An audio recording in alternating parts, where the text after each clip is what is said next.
Giuseppe, L'ombra del giorno, intanto complimenti per il film. Grazie.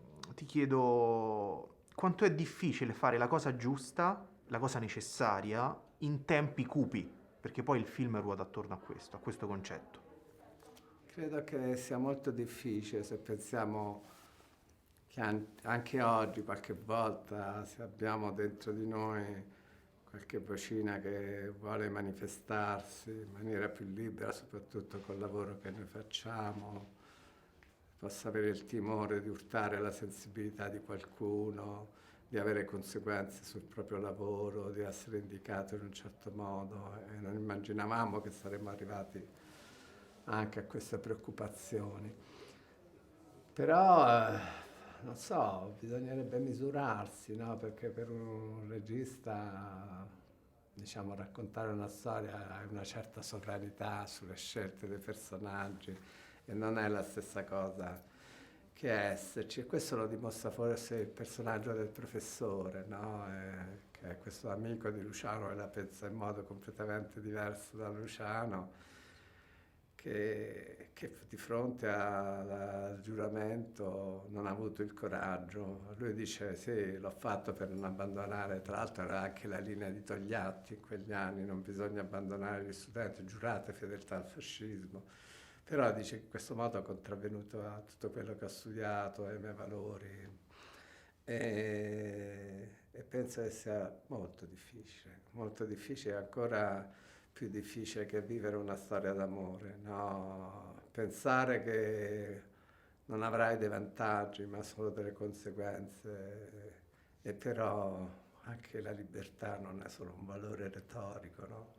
A volte anche la tua vita assume una qualità molto diversa anche nelle conseguenze che ti tocca subire. Dal punto di vista del casting abbiamo Benedetta Porcaroli e Riccardo Scamarcio protagonisti, ma attorno a loro ci sono attori molto molto bravi, Lino Musella e Vincenzo Nemolato, soprattutto che io reputo due attori straordinari. Come li hai scelti? Ma come li ha scelti? Appena li ho visti, che io avevo una grande considerazione di Lino e mi sembrava anche, mi sono avvicinato anche con grande rispetto e attenzione, sperando, e lui, perché è un periodo che Lino lavora parecchio, sia in teatro che al cinema, e Lino è un attore vero, è un attore vero perché io a volte sul set, anche per infastidire dolcemente gli attori durante le riprese, li interrompo, li faccio tornare indietro, li faccio dire la battuta all'istante, torna indietro adesso dilla, dai.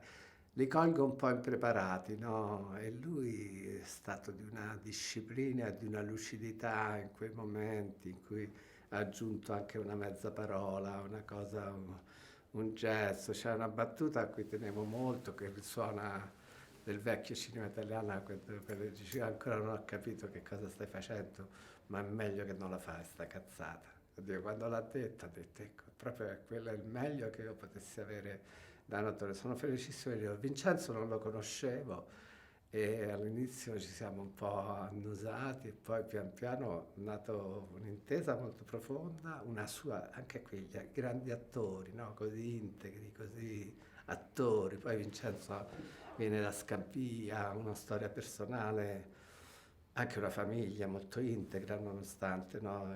Scampia, eccetera. Però ha un senso della disciplina, del miglioramento del suo lavoro. Sono stati tutti di una grande disponibilità, di grande rispetto per il mio lavoro e per il film, quindi sono stato proprio felice. Mi è capitato in passato di avere a che fare con Roberto Erlisca, ecco, oppure Antonio Salines, no? Il povero Antonio che se n'è andato, che però anche quei grandi attori sono le persone più attente, più rispettose, non fanno numeri, non si mettono lì a usare il cellulare tra un ciak e l'altro.